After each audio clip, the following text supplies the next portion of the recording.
Hey guys, so I'm filming this on the exact day that we hit 500k. As you guys know, at 500k we're making a second channel, so I'm kind of like in the process of prepping that to make that happen. I know that should have happened before, but you always kind of just deny the fact that you're gonna hit 500k, so you're like, it's not gonna happen, even though you're like 200 away. I want you guys to put some names of the new channel that you would like to see, because I'm struggling with the name the most. Like, have content and stuff, I'm just struggling with the name. I don't want it to be something completely different from my main channel so that you guys know that that's my second channel, but I don't want it to be too associated with my main channel, just so that it kind of lives in its own right, like it's its own channel, but also it's still the little sister of this one. I don't know, like I want it to be its own person, but also not. Guys, tell me what you want to see from that channel, name wise and content wise. Do whatever you want, comment whatever you want, just have fun with it. As always, Instagram, Twitter, follow me on there, it's a fun time. And let's get into a slightly different video. It's been recently brought to my attention that Tana Mongeau is problematic. We didn't know this before, did we? No, she has never shown signs of being problematic. So she has her MTV show. The first season was called Tana Turns 21, and we saw everything but Tana turning 21. So I'm gonna get into that. I never did reactions. I know, like, for example, like Luke Alexander, he did reactions to like most of the episodes. I was going to do that, and then I realized that I just cannot talk about what's happening in those episodes for more than like a few minutes. Then the second season came out and I actually forgot that it was gonna come out. Like, I just wasn't aware that that was happening. So I recently, by recently I mean yesterday, I watched all 12 episodes so far on YouTube, and I did notes for all the episodes. And we're going to talk about it, and then we're going to get into the meat of today's video, which is when I got a DM from someone that prompted this whole video, but they said this needs to be addressed. And then yesterday, as I started planning the video, I went on into my sub box, and Smoky Glow uploaded a video about Tana Mongeau, just talking about everything, and I thought this might be a nice different take to the whole situation, and just to go through all the episodes and show kind of the build up to her being problematic, because I think we could have guessed this from a mile away. Like, from season 1, episode 1, we were given the signs that Tana Mongeau is not the nicest human being. But the thing is, we always gave her the benefit of the doubt. At least I did. I remember in literally every single video now that I filmed where I mentioned Tana Mongeau and Jake Paul, or just Tana Mongeau on her own, I always excuse her behaviour with her past, or just saying that I kind of feel bad for her, but now I'm not sure if I do. And I'm going to give conclusions for every season, which there's 2 of, well, 1.5. I'm going to give my conclusions at the end, but I'm going to go through every single episode and tell you guys what I think about it, and why I think this is pretty much just a build up to the last episode that's currently up on the MTV channel. I'm basically just going to go over and show you guys how every episode was a build up to what happened now and what we're seeing now. And we start off with season 1, Tana Turns 21, episode 1, where Tana Mongeau describes herself as the wild child. I'm definitely a little scandalous. I feel like the outcast of YouTube, the wild child, the bad one. But I feel like I do know what my demographic wants. If I hear that one more time, if I hear her describing herself as the scandalous one, the controversial one, the wild child, like, I'm sick of it. We get it. You're problematic. Move on. She talks about TanaCon, and all her friends say they feel bad for her because of how she took that whole thing mentally. I've never seen her so upset about something for so long. We had no idea that it was going to turn out the way that it did, and when everything happened, it really felt like her whole life was just like crumbling and she wasn't going to be able to come back from it. Sure was difficult mentally for her, but it was her fault. It was her convention that she did out of spite, in a rush, and it went wrong, and a lot of her fans lost money and got burnt and were hungry for hours and didn't even get to experience TanaCon for the shit show that it was. So I don't want to hear any pity regarding Tana Mongeau, I really don't. So then she talks about her last boyfriend, who was that Justin Bieber lookalike that cheated on her with multiple girls. I see why she has trust issues. People clearly use her for clout, money, anything that, you know, Tana Mongeau has. So next, season 1, episode 2 is the first time Jake Paul makes an appearance. It's the first time where people get disappointed. People as a whole in the comment section don't like Jake Paul, and they don't like what he brings to the show, which is nothing. Ashley, Tana's best friend, says that she doesn't trust Jake Paul, which I stan. Baking with Jake. Jake Paul has a really bad reputation with ex-girlfriends, being rude to his neighbors, just being all around not so great of a guy. He's like a crazy YouTuber, and that really scares me. Jordan doesn't trust Jake. No one trusts Jake. And everything in that show from literally episode 1 is over dramatic and fake. Everything is It's almost like they're reading from a script but trying to make it over dramatic, and that's when I realized that this show was scripted or in some way directed. This is not natural behavior in some ways.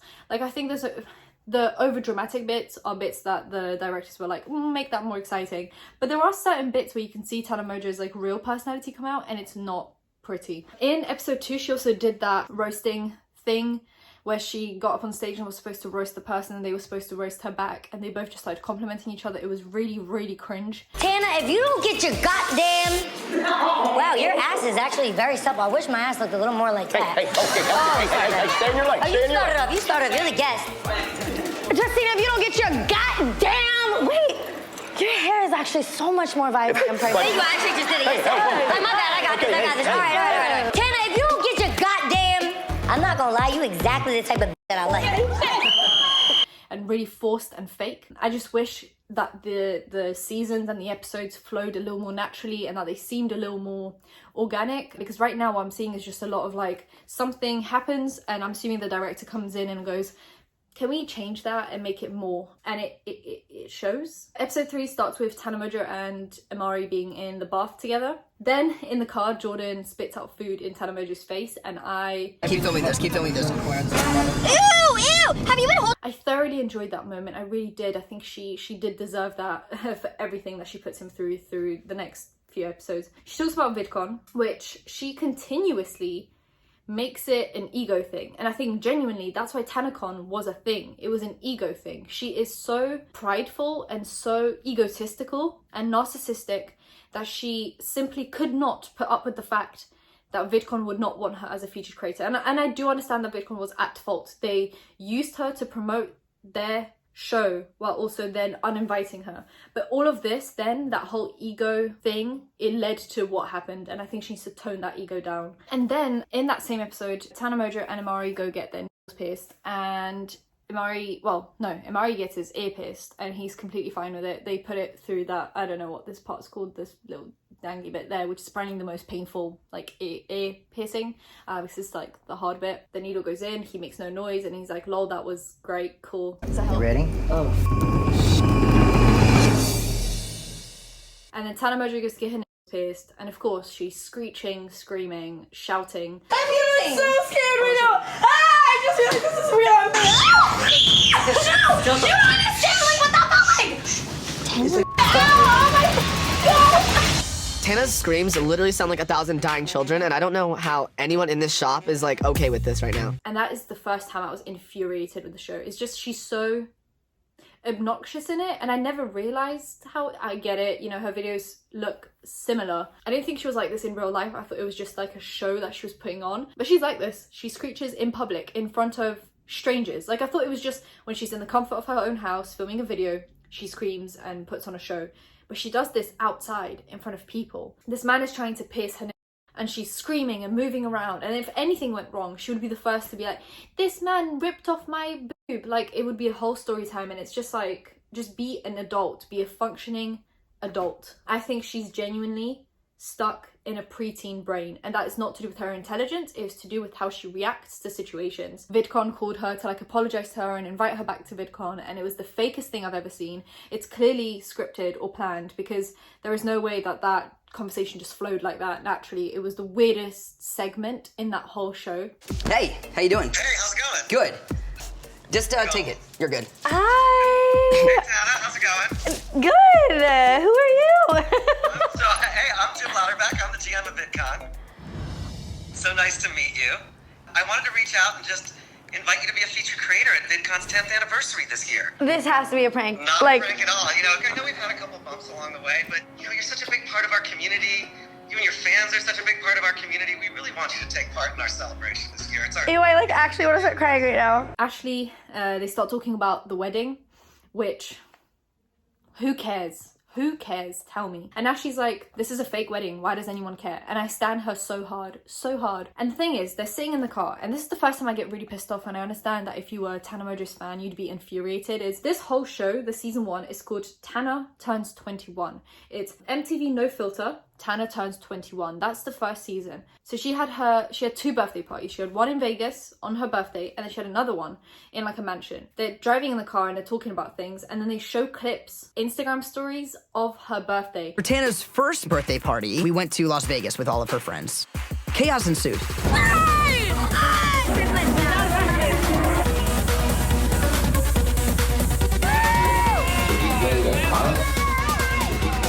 weekend was insane. And thinking about her having another birthday party, at this point I'm just like, does she even need it? So you're telling me the season is called Tana Turns 21 and we didn't see Tana turn 21. And then we see like some fake party that you guys put on specifically for the show, but we don't see the actual party that was put on for her birthday. Why aren't we seeing Tana turning 21? Was there something dodgy happening there?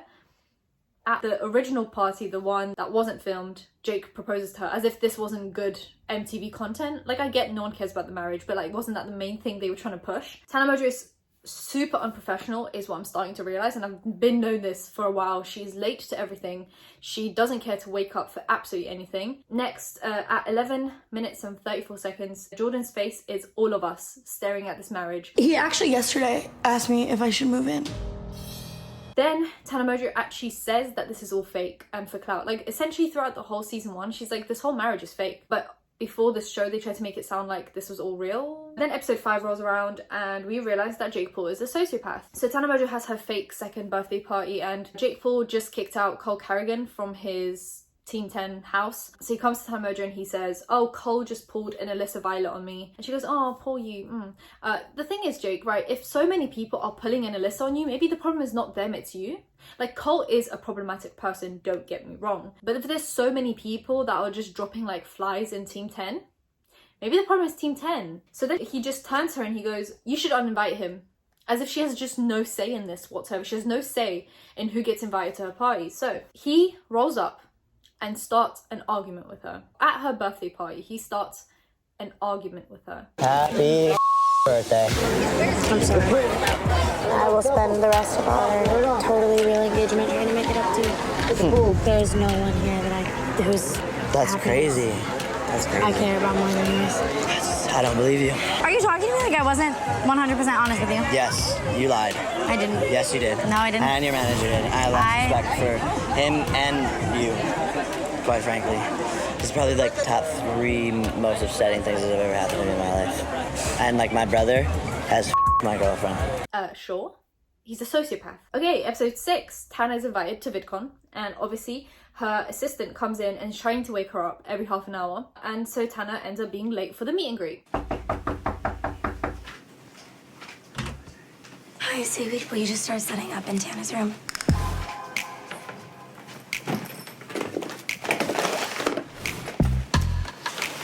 It's time to wake up.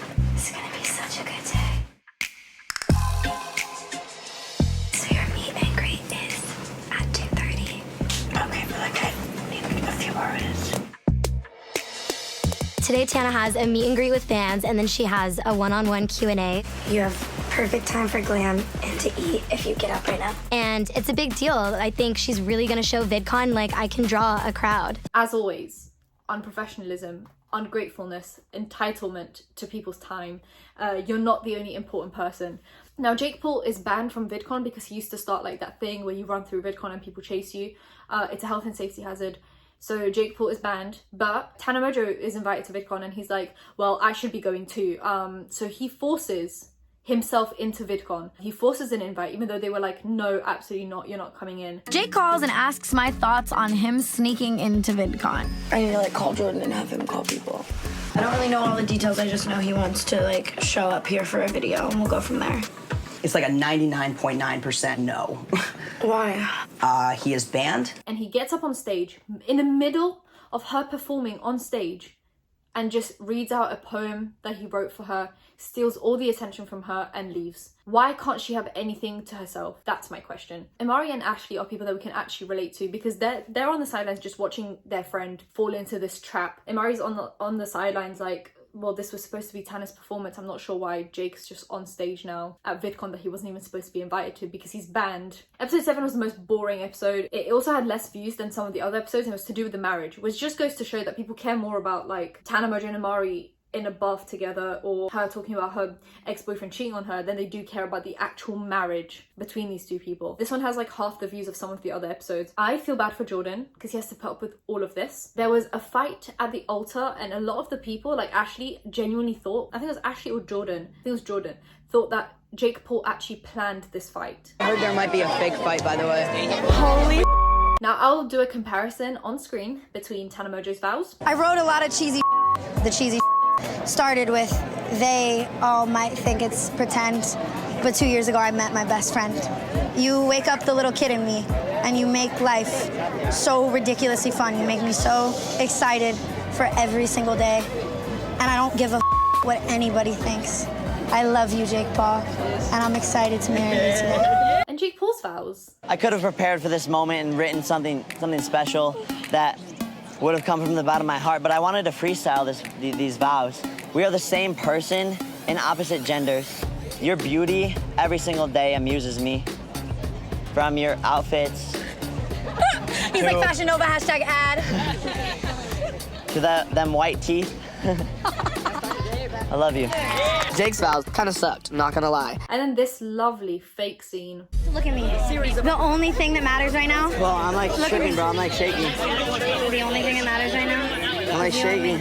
How fake is that? And I just love Amari and Jordan. Honestly, wow. We stand these honest kings. Episode 8 is the last one where Tana Mongeau is spending Christmas alone. So Jordan, being the nice guy that he is, invites her to his Christmas. So he invites her to his house and she's wearing glasses inside with a hood on. I'm assuming she's hungover, because why else would you do that unless you're just being disrespectful for the sake of being disrespectful? She's constantly screaming. And that is just like in middle of conversations, but also they take her ice skating, which is like a family tradition, right? And she's never skated before, which fair enough, you're scared. People are trying to get you on the ice and you're falling over and screeching in a public ice rink. Let's say I break my face. Let's say I literally have to go get like a rhinoplasty. And for the next like 6 weeks, like the shows are canceled. Like, come on. Like, why? Bro. Dude, just put him on. All you have to do is stand here, see if you like it. I could cry. I'm so emotionally unhappy about this. Is this for show? I think I'm gonna crawl. Oh my God. It's really embarrassing. That's fine. And I can't even stand up. I'm so unhappy. Get away from me. You are ruining Hanukkah for everyone. If that was me and her, I'd be beyond embarrassed. Not because my family's like uptight or anything, but this is just not normal behavior. This is just not how you behave in a public or even private environment. You just don't do that. So I was just genuinely disappointed with that because Jordan gave her a good Christmas. And she's screaming and falling over like a toddler. So she clearly has no family image or what a family is supposed to look like, and she talks about that, which can excuse the lack of manners, but you're an adult. There is if you really wanted to fix yourself, you would have, but you haven't, which means you don't mind the way you behave. My conclusion that I wrote down for this season 1, was Tana Mongeau said that she's growing up, but she hasn't. She continuously, through season 1, says, I've grown up over the last year, because that's pretty much a year after TanaCon happened. I've grown up so much over the last year. I'm such a grown up now. And then she follows that up with like, I'm a wild child. I'm scandalous. Like, you know, if you actually grew up, you wouldn't have to let everyone know how much you grew up, because people would just know. I sometimes feel bad for her and I make excuses for her because I can understand how not having a good like support system at home can definitely ruin things for you, but she is an adult and she should have fixed this by now. She has enough money to go to a therapist, to go see professionals and just see how she can work on herself without her parents. And that's something she could definitely do, but she chooses not to. Jake Paul is a sociopath. In general, the comment section is more Jordan, less Jake Paul, which I can completely agree with and understand.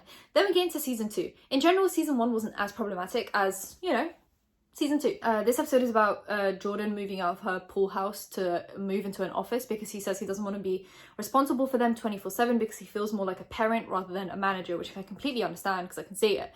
And then they put on a fake yard sale. She's a millionaire. She doesn't have to put on a yard sale if she wants to move his stuff from one place to another. This is strange. In the comment section, people are saying that they don't want Jake Paul back. And that is a general consensus, is we don't want Jake back. We like it when he's not there. Then Tana Mongeau shows Trevor her song and all the comments are like, this doesn't sound like Tana. Tana in that song doesn't sound like Tana. Trevor tells his story, which is probably the most important part of this episode, is when he talks about his sobriety and how he reached the point at which he is now, which is probably the healthiest he's been in a while. And I'm so glad that he realized that there was a problem and he chose to fix it. And I'll get back to that. Because he saw there was a problem and decided to take that and fix it. The same can't be said for Tana. So episode 2, Jake Paul's back. People are not happy. He treats her like she thought he would talk to her for like 5 minutes. He walks in, tells her to get ready, and then pretty much leaves. But you know what? That didn't even bother me as much as his dirty socks. You're telling me a multi-millionaire has socks that look like this? The screaming has to stop. Can you do that? I've had enough. This is the 10th episode I'm now watching and the screeching takes me out completely. In episode 3, they end their fake relationship Ashley still hates Jake Paul, which we still stand. And then we get into her health problems. So she says, and I quote, "Jordan is not making my breakup and health any better. You're an adult. He doesn't have to. He's your manager, not your parent, not a family member. He's your manager. He doesn't have to actually genuinely care about your health or your breakup. He should just care about your career because that's his job. But the fact that he chooses to go above and beyond shows that he's actually just a good friend on top of that." So she starts coughing. This is where the problem starts. So this is what people DM'd me about. She smokes, which is legal, but not necessarily good. Just because something is legal doesn't mean you should do it, right? And she clearly has got a bit of a cough going on, so you'd think stop smoking, maybe just ingest it in some other way. I genuinely think from episode 3 and 4, I'm realizing something, which is why I said with the Trevor situation, I'm going to get back to it. I think Tana Mongeau is spiraling into addiction and no one cares apart from Jordan. All of her friends think this is all fun and games because, you know, Tana Mongeau is there. This is the one time where I don't agree with Ashley and Amari, and I think the way they reacted is actually just poor behavior, because I genuinely think that Tana Mongeau is spiraling into addiction. The fact that her like health is at risk and she's just completely doesn't care because apparently smoking is more important to her. In general, she is unappreciative is what I've realized from this episode. Jordan gets her a cake for her breakup and books a doctor's appointment, and she just has the most blank stare I've ever seen. She's like, I don't care, whatever. And we get into episode 4, which is where the backlash comes in. That this is probably the episode that has the worst like to dislike ratio. Jordan books an appointment to go to the doctors to check out her cough, and on the way to the doctors she stops at a shop and buys herself more smoking material. Incredible. So she claims that she has PTSD, yet she constantly gets filler and cosmetic procedures at a doctor's office. It blows my mind. She also did a whole interview where she went to the lowest rated emergency room. I understand that the way your parents bring you up can definitely have an effect on you, but things just aren't adding up. You're also an adult, as I said. Tana turns 21, you're 21, grow up. She gets to the office and she gets her like the pressure tested, where they put that sleeve on you and it pumps up and it kind of hurts a little bit and then it releases and it tells you your heart rate. Anyway, I don't know what it's called. I get that done all the time and it hurts. One time they couldn't get it to work and it would blow up so much that I was left with like hickeys on my arm and it really hurt, but I still put up with it because health, right? And she rips it off. This hurts so bad. I hope they figure out what's wrong with me in this one appointment because I am never coming back. Oh my god, can you take this off me? I can't do this. I'm sorry. Okay, man.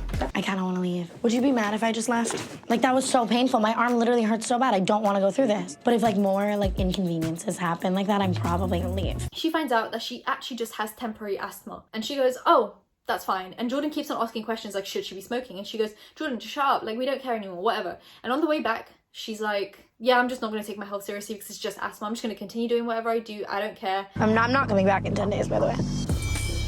That's insane. Especially over asthma. I have asthma. I'm fine. I have asthma. I haven't even like processed that. It's not funny though. People die from asthma. Good, kill me. I don't care at all. There's nothing you can say to make me care, and I'm not going to pretend to care. What is wrong with you? I might as well have just gotten a clean bill of health. Tana, that's ridiculous. I'm not gonna make any changes to my health. I don't really see myself as someone taking that kind of medicine right now. I gotta be honest, like, even saying that, like, people who heard that would just think you're a idiot for saying that. Super frustrating. Well, thank you for that piece. I'm glad you got it off your chest. And she gets back home and all her friends are like, oh my god, just asthma? Wow, whatever, who cares? And they're all just so like flippant. I got asthma. That's it? That's literally all that's wrong with me. I have asthma. My conclusion for that was people don't like Tana more because of the show. They actually like her less. And the thing is, when you're doing an MTV no filter show, following you around, it should show you in the best light possible. People are disappointed. And the fact that Tana Mongeau was able to disappoint people, we all expected so little, yet we were still disappointed. She's entitled, childish, overprivileged, and ungrateful. With the kind of money that she has, she could have incredible healthcare that many people in America are only dreaming of. And she is so entitled and so flippant about everything. I think she genuinely thinks that being unhealthy and not caring about herself is cool, as if she's 12. This is what I mean by she's stuck in a preteen version of herself. Because I remember when like everyone at the age of 14 thought like being unhealthy was cool. Like when you grow up, you kind of realize that all of that is kind of pathetic and you start to really care about your health because that's the cool thing. And I genuinely felt bad for her, and I kind of don't anymore. She gave me that vibe of like this weird privileged entitled brat, and I'm just not here for it. Sorry. So yeah, that's today's video. If you enjoyed it, give it a thumbs up, comment down below, anything, comment down below, and subscribe because I post videos every other day-ish. So hit that bell and you'll be notified when that's happening. Social media links in description, and I'll see you in the next one. Bye guys.